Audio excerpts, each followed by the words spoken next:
1913 Neil Bohr proposed a model.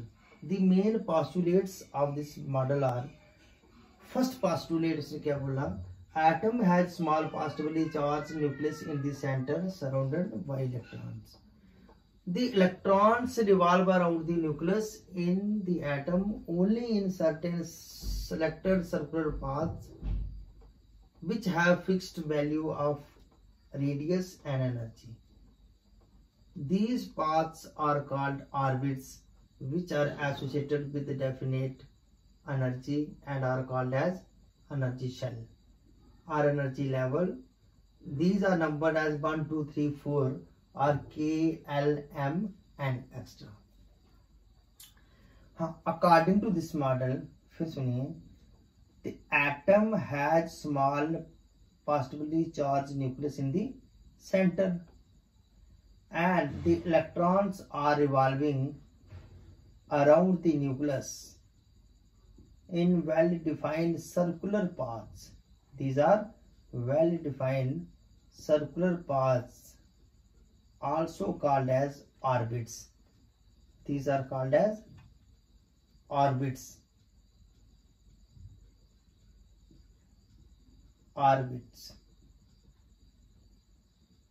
These orbits are also called as shell energy levels. Energy shell और energy level भी इनको हम कहते हैं. These are numbered as 1, 2, 3, 4 are also numbered as K, L, M और N.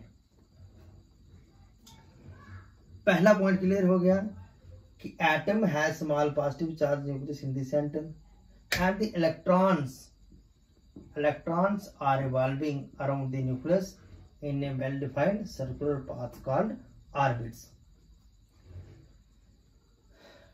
These paths are called orbits, which are associated with definite energy and are called energy levels. इनकी अपनी definite energy है, therefore these are called as energy levels and numbered as 1, 2, 3, 4. 1 means first shell, second shell, third shell, fourth shell, K shell, L shell, M shell या फिर N shell.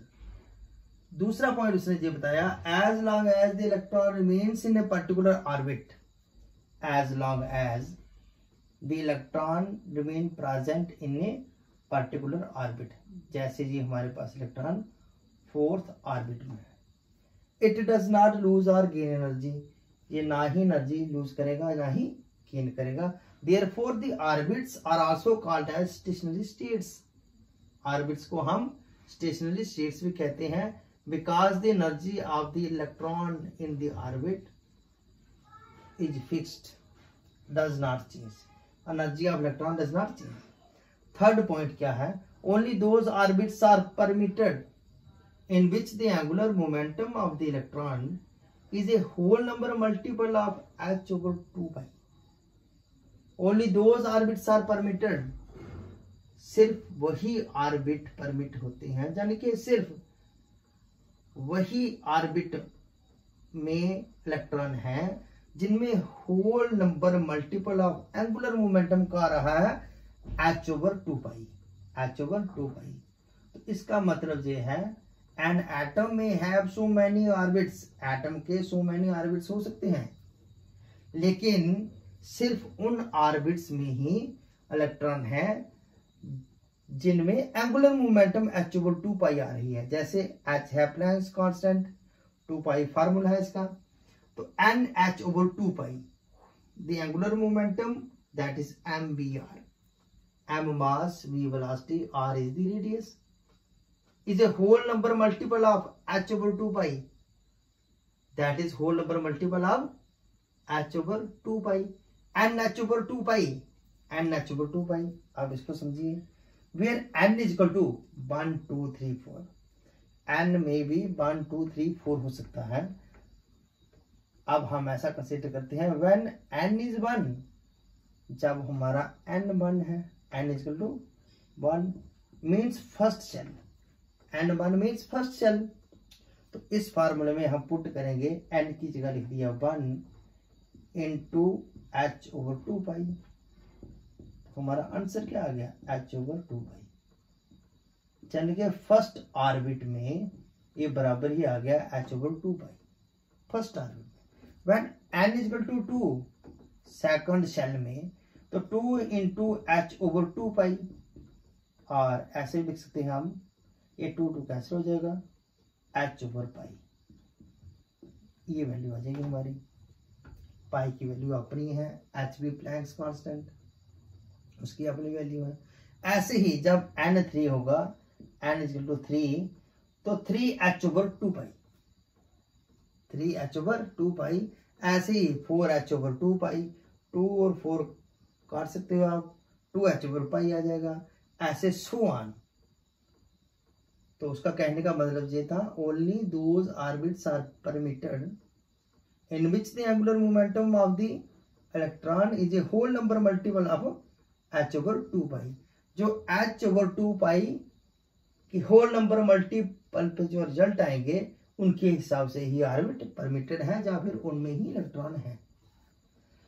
हाँ, next point एक और है इसमें, fourth point हमें ये कहता है, the electron does not change energy when it is present in a particular orbit. Moreover, it has been seen that when an electron jumps from one orbit to another orbit, जब कोई electron jumps करेगा one orbit से another orbit, जैसे यहां से electron jump कर गया तो ये जा रहा है कहां पे, हायर एनर्जी लेवल पे। When the small amount of energy is given to the electron, it jumps and go to the higher energy level. ये हायर एनर्जी लेवल में चला जाता है। और when it comes back, जब ये वापस आता है यहां से, same amount of energy is emitted by the electron. यानी कि चेंज इन एनर्जी कितनी आएगी, यानी कि delta E is equal to E2 minus E1। ये थी हमारी E2, तो ये इसकी एनर्जी यहाँ पे थी E1, तो this is change in energy. तो दिस